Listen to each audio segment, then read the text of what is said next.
Question number 4 लिखा हुआ है check whether 5 minus 2 6 4 7 minus 3 minus 2 are the vertices of an isosceles triangle.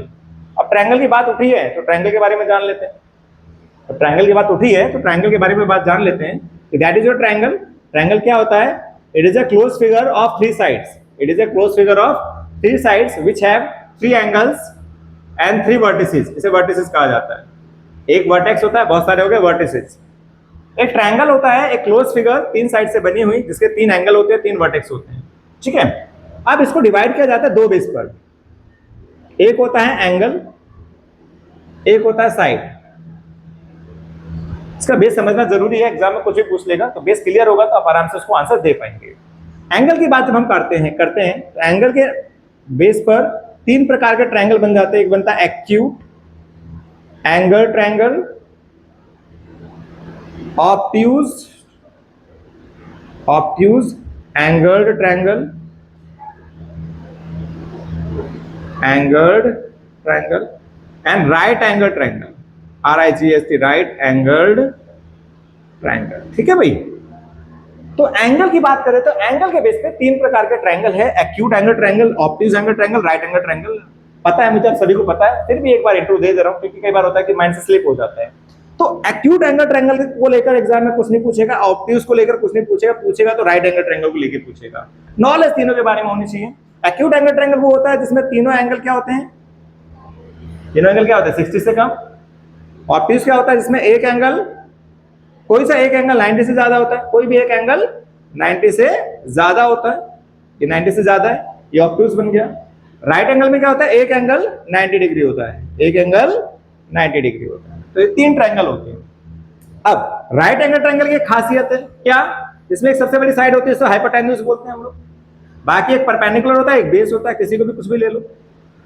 सबसे बड़ी साइड हाइपोटेन्यूज, परपेंडिकुलर और बेस। इन तीनों में रिलेशन पाया जाता है। क्या रिलेशन पाया जाता है? h² = p² plus b²।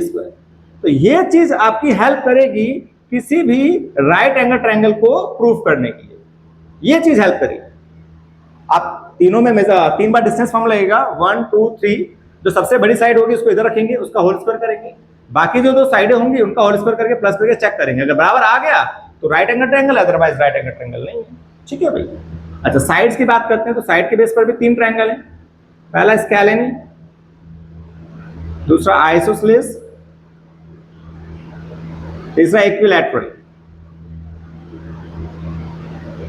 Scalene में क्या होता है, ऑल साइड्स आर डिफरेंट, तीनों अलग अलग होंगी। ये साइड अलग होगी, ये साइड अलग होगी, ये साइड अलग होगी। इसे स्केलेन बोलते हैं, स्केलेन। आइसोसेलेस में क्या होता है, टू साइड्स आर इक्वल। सभी में तीन बार डिस्टेंस फॉर्मूला लगाना, सभी में।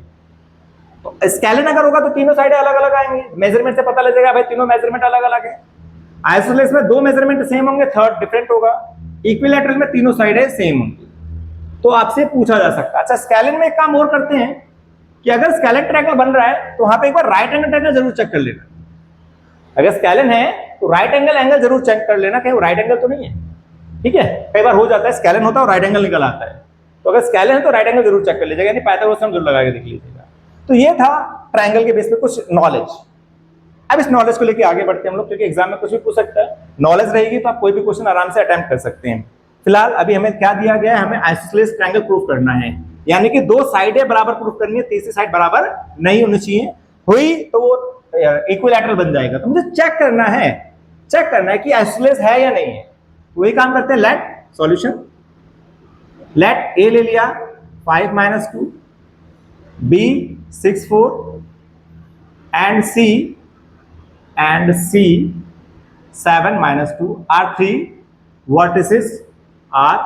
three vertices of a triangle। ये तीन वर्टिसेस है। ठीक है भाई, निकालते हैं अब जरा। ए बी निकालते हैं पहले। A B 6 - 5 whole square, 4 - -2 whole square. 6 में से 5 गया 1, माइनस प्लस 4 to 6 क्या गया 1 + 36 37। ए भी आ गया 37। बी सी निकालते हैं। बी और सी 7 - 6 फॉर्मूला बता दिया मैंने आप लोगों को, फर्स्ट में से फर्स्ट, सेकंड में से सेकंड, -2 -4 होल स्क्वायर, 7 में से 6 गया 1, -2 -4 -6, 1 + 36। ओहो लो भैया, यहां तो दो साइडें क्लियर आ गई हैं, दो क्लियर आ गई हैं, ए बी और बी सी बराबर आ गया। अब चेक करना रहेगा, ए सी चेक कर लेते हैं इसको भी, ए सी या सी है जो मर्जी निकाल लीजिए आप। 5 - 7 5 - 7 प्लस -2 -2 -2 -2, तो ये आ गया -2 का होल स्क्वायर, ये -2 + 2 का होल स्क्वायर, तो ये हो जाएगा 4, ये हो जाएगा 0, ये आ गया आंसर आपका 2। तो यहां पे हमने क्या देखा, ए बी और बी सी तो बराबर है, ए सी बराबर नहीं है, so it is an isosceles triangle. यही हमें प्रूफ करना था। क्लियर भाई? चलो नोट करिए।